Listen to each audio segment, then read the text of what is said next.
Nadaya ako kasi ikinasal kami nang hindi ko alam na just want to share my story and makahingi na din ng advice. I'm in a 16-year relationship and 1 year ng kasal. Yung husband ko nag-cheat na sa akin 2 beses. Nung una ang dali sa akin na patawarin siya, maybe because I know no feelings were involved. May anak na kami that time. Pinilit kong makalimot, nagtiwala at minahal ko siya ulit ng buo. Kasi akala ko noon, the more na na-feel niya ang love and care, the more na ibabalik niya yon sa akin. When we got married, akala ko secure na.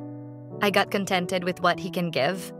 Madami siyang pagkukulang pero hindi ko hinanap sa iba, bagkus ay pinagkasya ko ang sarili ko sa pagmamahal na binibigay niya. Just this year, I found out that he cheated on me 5 years ago. Feeling ko nadaya ako in a way, na kinasal kami without me knowing the issue. Nagkasya ako sa kung ano ang kaya niyang ibigay, pero nalaman ko na higit pa roon ang kaya niya. Hindi nga lang sa akin kundi sa iba. As of now, I feel shattered. I feel disrespected. Pati respect ko sa sarili ko nawala. I asked him, saan ako nagkulang? Anong wala ako na meron siya? Pero sabi niya, wala. Nakampante lang daw siya kasi alam niyang kahit anong gawin niya, hindi ko siya iiwan. Hindi ko alam ang gagawin ko.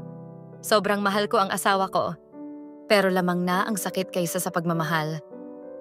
We are both Christians po and I believe na hindi mapaghihiwalay ng tao ang pinag-isa ng Panginoon. Pero sa mga sandaling ito, I feel full of doubt.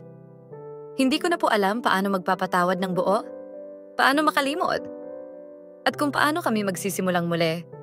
Thank you in advance sa mapapayo niyo sa akin.